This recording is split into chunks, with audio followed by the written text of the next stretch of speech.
the trend of the discussion was again that Minister Plasterk is trying to interpret, give an interpretation to the letter that I can only say to suit his agenda. And the interpretation of it is, and you just saw me on my phone, it's because there was a Dutch reporter who wants to speak to me on the flat-out rejection by St. Martin to the Dutch aid. Now, that is so ridiculous. St. Martin has accepted Dutch aid from the very first day. We have said, yes, we welcome all aid we would get from any and every country, from any and everybody. The situation on St. Martin is one that is almost like unimaginable, the impact the hurricane has had. So for the government of St. Martin to walk around rejecting aid from what would most likely and definitely, let's say, be the biggest donor would be crazy. But what we have seen over the past weeks is an attempt to undermine the credibility of the government of St. Martin. There were news reports about the corrupt government in St. Martin, that the government of St. Martin is willfully withholding aid, relief material that was sent to St. Martin, photos appearing on Facebook and in the national media and things like this. Things that are absolutely not true.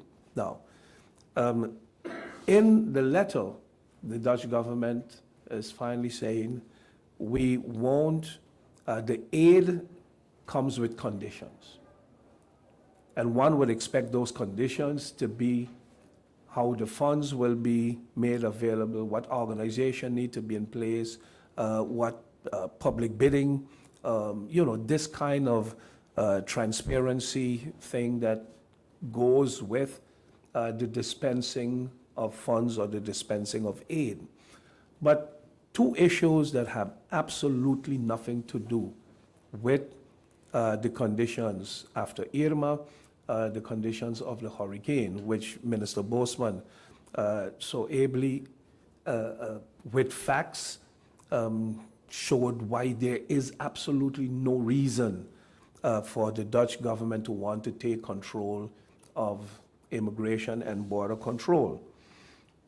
As far as the Integrity Chamber is concerned, anyone living in St. Martin or following the debate on the Integrity Chamber would know that we embrace an Integrity Chamber. We believe that it is something good to have, but we have always, at least I have always been against the manner in which it was done the first time, and based on that, after the ruling of the Constitutional Court, the approach that we used, the approach that I used as Prime Minister was, the Integrity Chamber is a responsibility of St. Martin, and St. Martin will agree to setting up of an Integrity Chamber. This never had the approval of Minister Plasterk because he felt it is something that the Dutch should do, the Dutch should control, because they need to put an end to corruption in St. Martin. All the reports that were written, if we peruse the reports, it is said, it is alleged, it is suspected, it is rumored, it is said. None of it fact, none of it ever established, none of it ever documented as such that one can say on April 4th, X amount of drugs were found in the government office. On September 6th, this deal or this arrangement was made between a drug dealer and a minister. None of these things are documented. None of these things are fact. We must realize St. Martin is a country that is 7 years old. The 10th of October, we just celebrated our 7th anniversary as a country. Would we, as a 7-year-old country, make mistakes? Absolutely yes. Would we, as a 7-year-old country, have issues? Would we have integrity breaches? Most naturally. Holland does, the United States does, France, all our countries, you would have integrity breaches. Are we dealing with our integrity breaches? Yes, we are dealing with them, and we have enough cases where there were integrity breaches and the government and the institutions established legally in the country of St. Martin, we have dealt with them. One of the excuses Minister Plaster continues to use is that he had an agreement signed off in 2015 with the government then, and he wants that agreement enforced. Now, part of the agreement was already struck down as well by the Constitutional Court. Besides that, one of the things that Minister Plaster keeps hammering on is that in the agreement they had between him and the government then, there were agreements that he wants back in this agreement. And I'm saying then, and I would say now, and I would say tomorrow. Parliament is the legislative body of St. Martin. Parliament is where laws are established. A minister bilaterally cannot make a law binding for St. Martin. I cannot sign, which was the case in 2015, I cannot sign an agreement with Minister Plasterk saying the Parliament of St. Martin will, because then I am actually doing something in conflict with the Constitution of St. Martin, for which I have taken an oath to uphold and defend that Constitution. I cannot issue an instruction to Parliament, tell them this is legislation and you will have to approve this by the 31st of October. I cannot do that. I cannot sign an agreement with neither the Dutch government, with neither the French government, with no government that results in legislation. I can sign an agreement saying we agree to allow the government to do this. We agree to do that. But once it has to do with legislation, with a law, the only lawmakers are Parliament. I cannot make a law in an agreement with a minister, whether it's Minister Plasterk or whichever minister from whichever country, and say, now this becomes binding on the Parliament of St. Martin. They cannot change it. They cannot vote against it because this is an agreement that I make. Then we may as well suspend Parliament, send them home, and let the Dutch minister sit on the seat of Parliament and make laws for St. Martin. Now, what have we done as far as this integrity chamber is concerned? Everybody knows, thanks. Everybody knows the battle that we've had that resulted in the Constitutional Court striking it down. Since then, what has happened? Minister Plasterk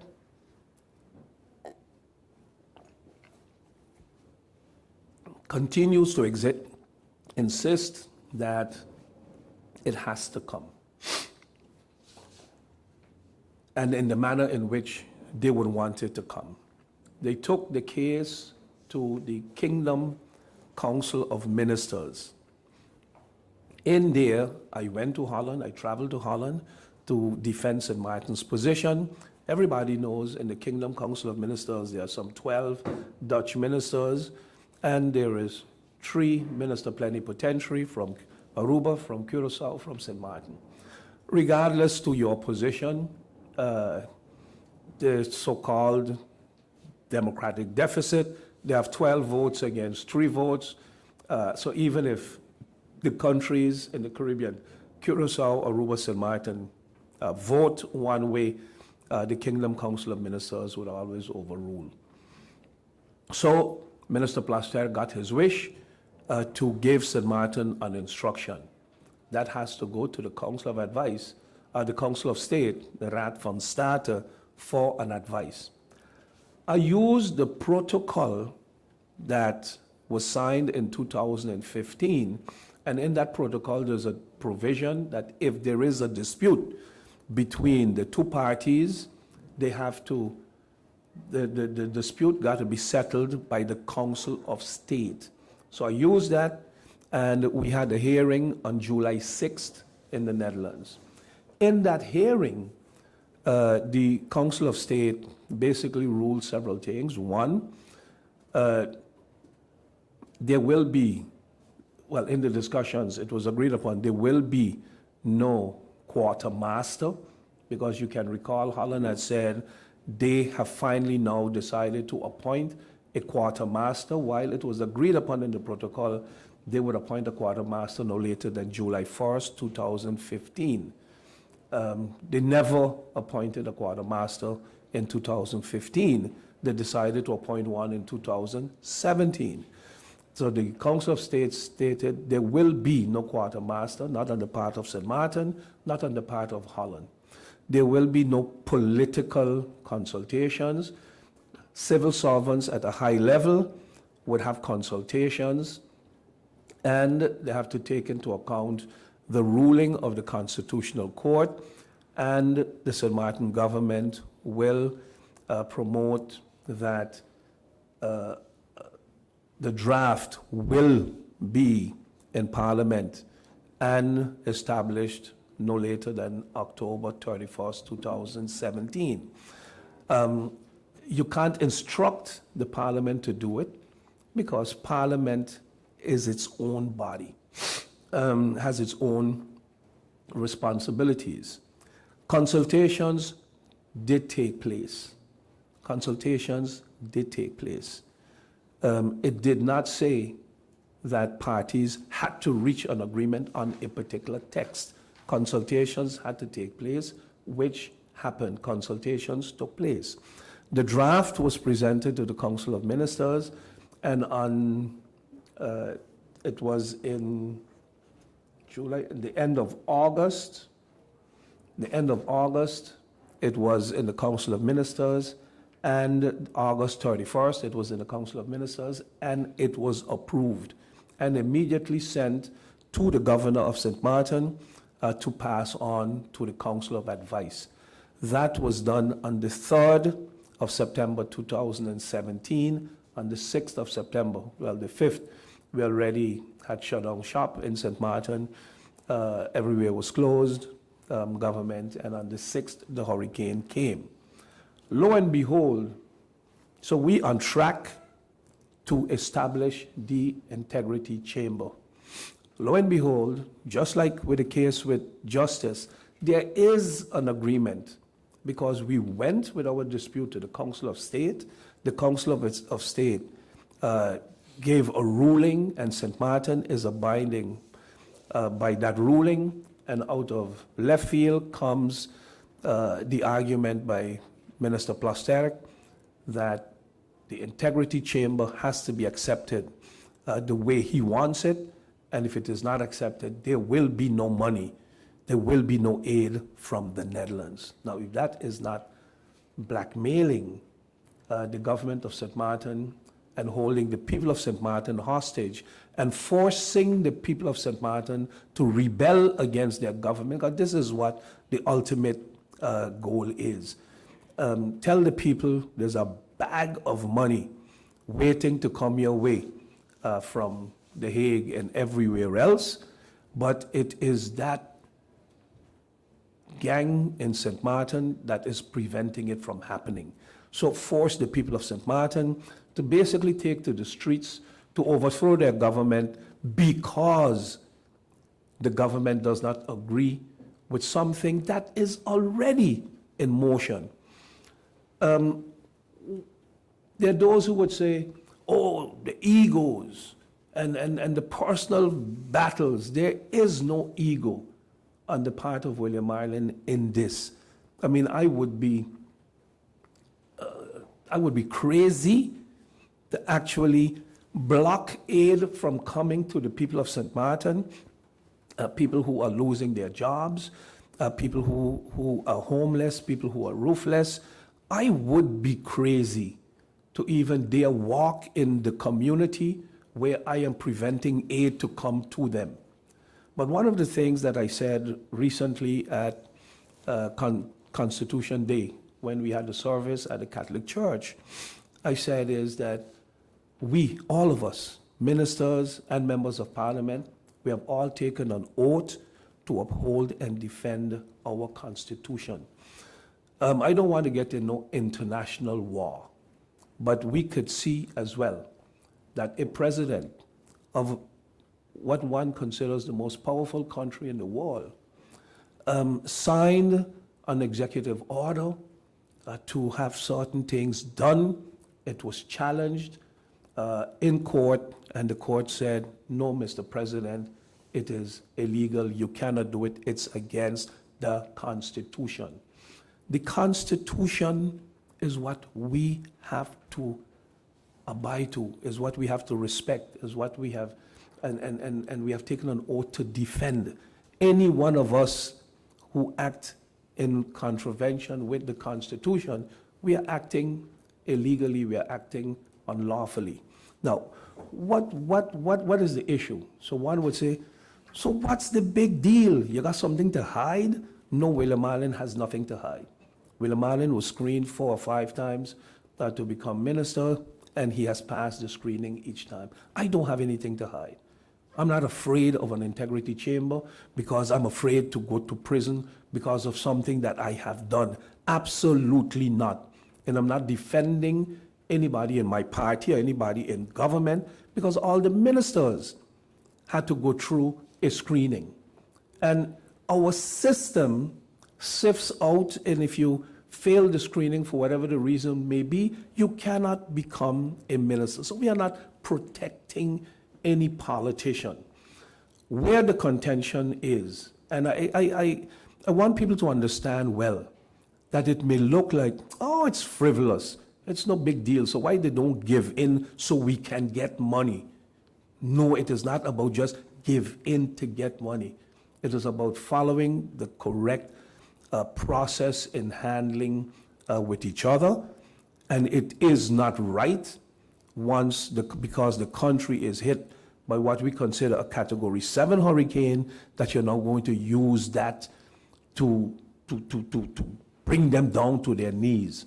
What is the big issue with the Integrity Chamber? We agree on basically everything. Where's the contention? Holland insists that they appoint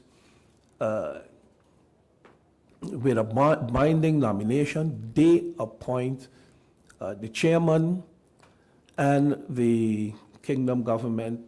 Well, between the kingdom government and the Dutch government, they appoint 2 people, and St. Martin appoints 1. In the draft that St. Martin has made, we are saying we will make the Integrity Chamber one of our High Councils of State. Which is our High Council of State? The Council of Advice, the Ombudsman, the Parliament, the Audit Chamber. They're our High Councils of State at that level. To do that, we need to change our Constitution, and there's no big deal there because the coalition has a 10-member majority in Parliament. But even if we don't have, why would we not want our Integrity Chamber to be one of our High Councils of State? Now, who will appoint the members on the Integrity Chamber? Because the Dutch are saying, oh, we don't trust the politicians, okay? We don't trust the politicians. Basically, then you're also saying Holland doesn't trust the people of St. Martin, because the politicians are not self-appointed. The politicians are elected by the people of St. Martin. So if you don't trust the politicians, you're not trusting the judgment of the people of St. Martin. But what we have done, we have said no, the politicians won't appoint anybody, because if you appoint, then it will be told, oh, you appoint Peter, you appoint Paul or Mary because they're your friends or they're your cronies. In our legislation, we have one person. Binding nomination will be put forward by the Court of First Instance of St. Martin, Curaçao, Aruba, Sabre Station, Bonaire. So one person put forward by the court. Another person put forward by our audit chamber. A third person put forward by our ombudsman. All of them carry out investigations. The court, the audit chamber, and the council and the ombudsman. As I said, we are a young country. We have to build our country. We have to build our institutions. We have to have confidence in ourselves and in our people. If our premise is going to be that when we do things, we are doing it on the basis of we don't trust ourselves, we don't trust our own people, we don't trust our own institutions, then what country are we saying we want to be? That is where the whole thing comes in. Now, the roles are being reversed, and the headlines are, the government of St. Martin is not cooperating and is blocking aid to come to the people of St. Martin. While the headlines should be, the Dutch government, through Minister Plasterk, is holding the St. Martin people hostage because he wants to insist on controlling an integrity chamber in St. Martin. And again, we have nothing to hide. The people who were caught in integrity breaches on St. Martin, I don't need to go down the list. One of our local newspapers did a brilliant job in pointing that out as well. There are a number of people who have been prosecuted, who have lost their jobs, who government has fired because of their involvement in wrongdoing. We have candidates who are put forward for screening who do not pass the screening. It does not necessarily mean that they had a criminal record, but the findings of the investigation that is carried out to determine whether a person is eligible to be a minister or not. We have the same thing with some of the positions. If you want to hold key positions in our government companies, if you want to hold key positions in government, you're subject to a screening. And if found at the result of that screening that it points out that that person should not fill that position, it is done. So to come now at this time of the day when the people are crying out for aid, and when you use it, you misuse it to actually tell the government of St. Martin, if you do not agree with my conditions, there will be no aid. In my discussion with Minister Plasterk yesterday over the phone, I said, Minister, we have made our position clear in writing. One of the things that you have not mentioned up till today, what amount of aid can St. Martin rely on? How will that division be? Will we have 80% of it will be grant and 20% loan? Will X amount of millions be loaned? X amount? He said, absolutely not. There will be no discussion about an amount, and there will be no fund if St. Martin does not agree with my conditions. So I said, well, that is not having a discussion. The discussion is not about an integrity chamber. The discussion is about aid to St. Martin following the hurricane.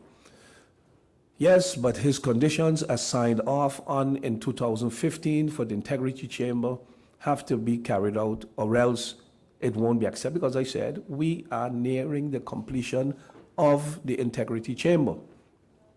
No, because he does not trust the institutions on St. Martin. Now I'm saying this is so wrong.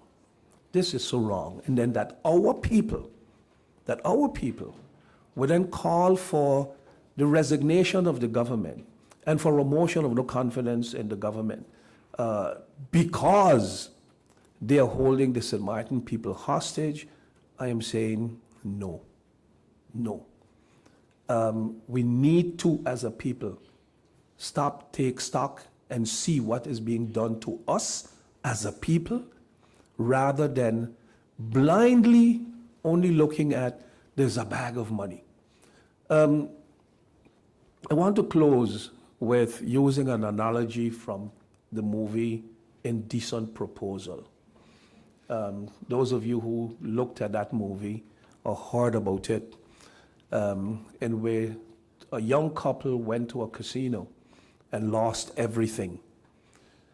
And when they were there in their desperation, up come this millionaire guy and said, I realized you lost all of your money and you came to the casino actually to win. But I can help you. I can give you $1 million. And the couple look at each other. And the millionaire guy says, but there's a condition. Those of you who saw the movie know what the condition was. Those of you who did not see the movie, Google it, look it up, and you will find out what the indecent proposal was. But like I said in church on Constitution Day, and I asked the members of the clergy, because several churches on St. Martin were severely damaged by the hurricane, some more than the others. But any church that was damaged by a hurricane and any benefactor came forward and say, hey, I am willing, just like the Dutch now is doing, I'm willing to provide aid. Would you accept $100,000? Absolutely yes. Why not? But then there are conditions. And if the condition is that once you accept the aid, the one who gives the money decides who will preach in that church, on what day there will be service in that church, and from what time to which time, and the content of what will be preached in that church from henceforth. And when I look, there was not one pastor who would want to accept aid under those conditions. Then I asked the congregation, the people who were there, if your house was damaged by hurricane and somebody came forward and say, I have $100,000 to help you put back on your roof, would you accept? And I'm sure any one of you in here today, now, and those who are listening, if you were asked to accept aid for $100,000 to help put back on your roof, regardless to who you were or who you are, I'm sure you would say, of course. But then comes the condition. I will provide aid only if I decide which room you can sleep in, who can be in the room when you're in that room, who can visit, when they can visit, and if your family and friends are allowed to visit. And then the question would be, would you accept aid under those conditions? And that is the situation that St. Martin is being forced into. Can William Marlin and Raphael Boseman and the rest of the Council of Ministers write a check to provide the aid? No. No, they can't. But should we, because we are the government, accept aid for the people of St. Martin under any and all conditions? And again, let me stress here, while it may look like frivolous conditions, while it may look like, what's the big deal? Give it to them. Give it to them. Because then I can also then turn and tell, for instance, a church, what's the big deal? You already have your faith and your belief, so let whoever want to preach, let them preach. And so what you prefer? You prefer not to have a roof over your head or the guy put on the roof? All he is telling you is you can't sleep in that room, you got to sleep in this one, or your aunt can't visit. So then you go by your aunt. But we would not accept those conditions. So it is not that St. Martin is rejecting aid. St. Martin is saying, aid, yes. Aid, absolutely yes. But Holland, please revisit your conditions.